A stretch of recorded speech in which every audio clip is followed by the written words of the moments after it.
देश के प्रधानमंत्री जनवरी माह में राम मंदिर का शिलान्यास करने जा रहे हैं। उन राम की प्रतिमा का प्राण प्रतिष्ठा उस दिन की जाएगी, लेकिन आगरा से अभी से गतिविधियां शुरू हो गई हैं।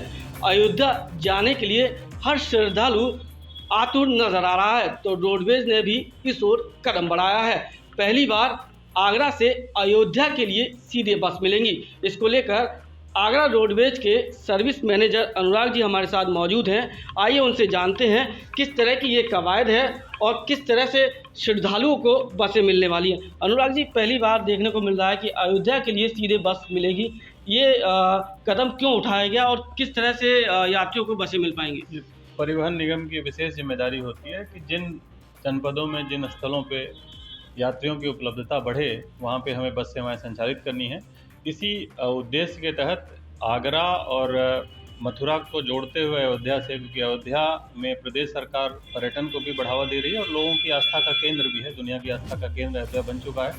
और सरकार जिस तरीके से अयोध्या में काम कर रही है और श्रद्धालुओं की आस्था को दृष्टिगत रखते हुए अयोध्या और मथुरा को जोड़ने के विशेष उद्देश्य से ये सेवाएं शुरू की गई हैं।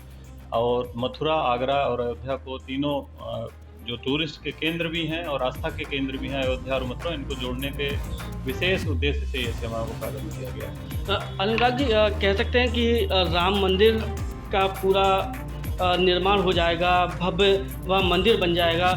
काफ़ी संख्या में श्रद्धालु आगरा से भी वहाँ जाना चाहते हैं, तो मकसद यही है कि राम मंदिर का वहाँ निर्माण कार्य पूरा होते ही प्राण प्रतिष्ठा जब की जाएगी तो वहाँ श्रद्धालु पहुँचें। तो इसके लिए जो सरकार ने जो कवायदें की हैं, तो आगरा रीजन का रोडवेज विभाग भी इसी तरह कवायदें कर रहा है ताकि श्रद्धालु वहाँ आसानी से पहुँच सकें। हाँ, बिल्कुल सही कहा आपने।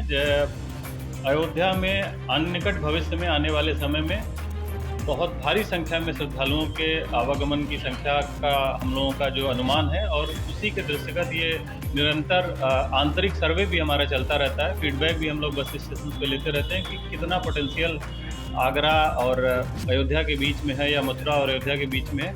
उसी के दृष्टिगत बसों की संख्या घटाए बढ़ाए जाने पर भी विचार किया जाएगा। और ये निश्चित है कि इन श्रद्धालुओं की संख्या और यात्रियों की संख्या में बेहद वृद्धि होने वाली है। अनुराग जी, यात्री और श्रद्धालु जब यहाँ से जाएं तो उसे कहाँ से बस मिलेगी और क्या व्यवस्था रहने वाली है? मथुरा जनपद में भूतेश्वर बस स्टैंड से बस सीधे अयोध्या के लिए निकलती है और आगरा से ISBD बस स्टैंड से अयोध्या के लिए निकलती है। ये क्या पहली बार हो रहा है कि अयोध्या के लिए सीधे आगरा टू अयोध्या जोड़ा जा रहा है? पूर्व में ऐसी यात्रियों की इतनी उपलब्धता नहीं थी। वर्तमान में कुछ दिनों से ऐसा देखा जा रहा है कि यात्रियों की उपलब्धता बढ़ती जा रही है। तो हाँ, ये अगर आप इसे कह सकते हैं कि पहली बार ही। हमारे साथ अनुराग जी मौजूद थे और उनका साफ तौर से कहना है कि जिस तरह से सरकार है अयोध्या को पर्यटन नगरी के रूप में बढ़ावा दे रही हैं, वहाँ श्री राम मंदिर का पूरा भव्य निर्माण हो जाएगा और जनवरी में जब भगवान श्री राम की मूर्ति वहाँ प्राण प्रतिष्ठा की जाएगी, उसके बाद भारी संख्या में श्रद्धालु पहुँचेंगे। और इसी को देखते हुए अब आगरा से पहली बार अयोध्या के लिए सीधे बस की शुरुआत की गई है। अपने साथी प्रदीप के साथ सत्येंद्र कुशवाहा, MBTV आगरा।